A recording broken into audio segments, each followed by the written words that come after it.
Hello friends, welcome to our channel.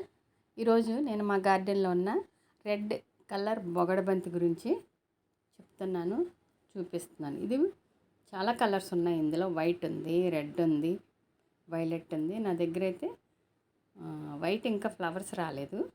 Red పోస్తున్నాయి, violet పోస్తున్నాయి. మీరందరూ నన్ను ఎంత ఎంకరేజ్ చేస్తూ ఉన్నారు. అందుకే మీ అందరికీ నేను థ్యాంక్స్ చెప్తా ఉన్నాను. ఇలాగే ఇంకా ముందు కూడా నన్ను మీరు ఎంకరేజ్ చేస్తారని కోరుకుంటున్నాను. Thank you very much. చూడండి, ఇవన్నీ కూడా బొగడబంతి రెడ్ అండి. ఏమండి, మనం లేని ఏమి చెప్పం, ఉన్నదే మనం చెప్తున్నాం.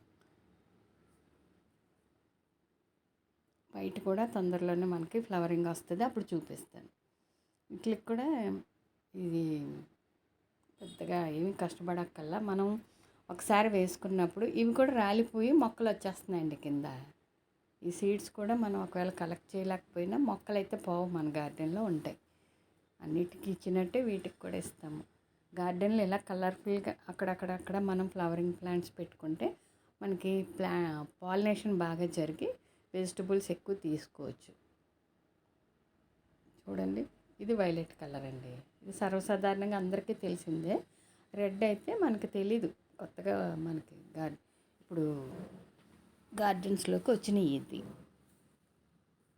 నేను కూడా సీడ్స్ తెప్పించుకుని పెట్టాను. నేను కూడా పెట్టుకున్నాను కొత్తగా. అవి ఇలాగా మీకు తెలిసినవి నాకు తెలిసినవి మీకు షేర్ చేసుకోవడం వల్ల మనం ఒక మంచి గార్డెన్లు పెంచగలం. పర్యావరణం కూడా బాగుంటుందండి. మొక్కలు పెంచితే అది మనకే కదా మంచిది. నెక్స్ట్ జనరేషన్కి కూడా ఎంతో ఉపయోగపడుతుంది. మొక్కలను అందరూ పెంచండి. పెద్ద కష్టపడాల్సింది ఏమీ లేదు. ఫస్ట్ మీరు ఆకుకూరలతో మొదలు పెడితే నెమ్మదిగా మనం గార్డెన్ పెంచుకుంటూ పోవచ్చు. అవి అందరికీ అవే తెలుస్తాయి. మనం ఓన్గా కూడా మనం నేర్చుకోవచ్చండి. నెక్స్ట్ జూన్కి మీరు అందరూ కూడా గార్డెన్ పెట్టాలని నేను కోరుకుంటా అన్నాను. చిన్న చిన్న మొక్కలతో తక్కువ ఖర్చుతో, బడ్జెట్ ఎక్కువ పెట్టద్దు. తప్పకుండా మీరు అందరూ కూడా అలా ప్రిపేర్ అవ్వండి. నెక్స్ట్ ఇయర్కి అంటే వర్షాలు పడిన తర్వాత మొక్కలు సీడ్స్ పెట్టుకోవడానికి మీరందరూ కూడా సిద్ధపడాలని కోరుకుంటా అన్నాను.